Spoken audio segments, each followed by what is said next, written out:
When the multitudes were gathering together, to him he began to say, "This is an evil generation. It seeks after a sign. No sign will be given to it but the sign of Jonah the prophet. For even as Jonah became a sign to the Ninevites, so the Son of Man will also be to this generation.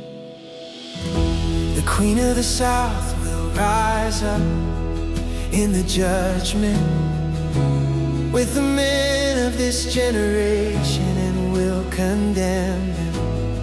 For she came from the ends of the earth to hear the wisdom of Solomon, and behold, one greater than Solomon is here. The men of old will stand up in the judgment with this generation and will condemn it. For they repented at the preaching of Jonah, and behold, one greater than Jonah is here.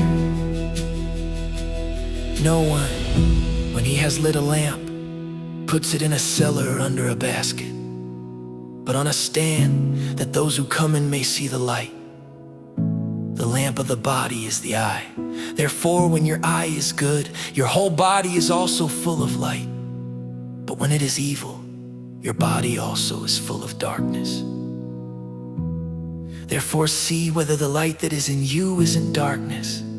If therefore your whole body is full of light, having no part dark, it will be wholly full of light, as when the lamp with its bright shining gives you light." Now as he spoke, a certain Pharisee asked him to dine with him. He went in and sat at the table.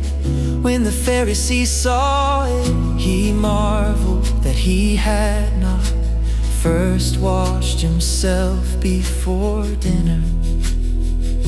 But the Lord said to him, "Now you Pharisees cleanse the outside of the cup and of the platter, but your inward part is full of extortion and wickedness.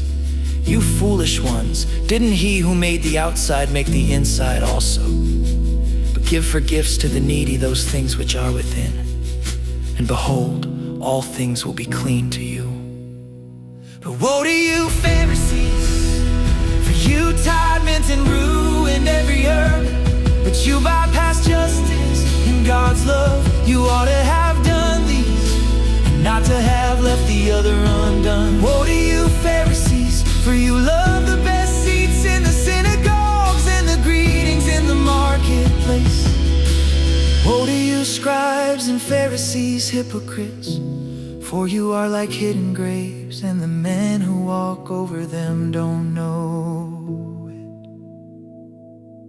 One of the lawyers answered him, "Teacher, in saying this you insult us also."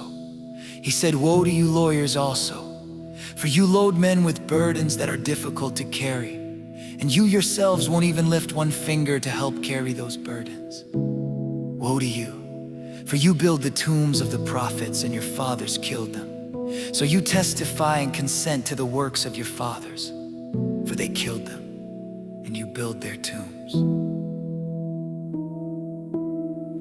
Therefore also the wisdom of God said, I will send to them prophets and apostles, and some of them they will kill and persecute, that the blood of all the prophets, which was shed from the foundation of the world, may be required of this generation.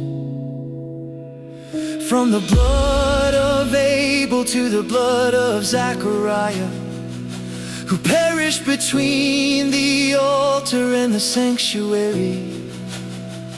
Yes, I tell you, it will be required of this generation. Woe to you lawyers, for you took away the key of knowledge. You didn't enter in yourselves, and those who were entering in you hindered. As he said these things to them, the scribes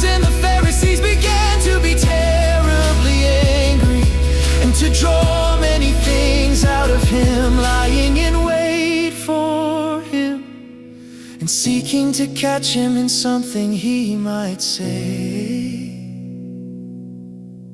that they might accuse him.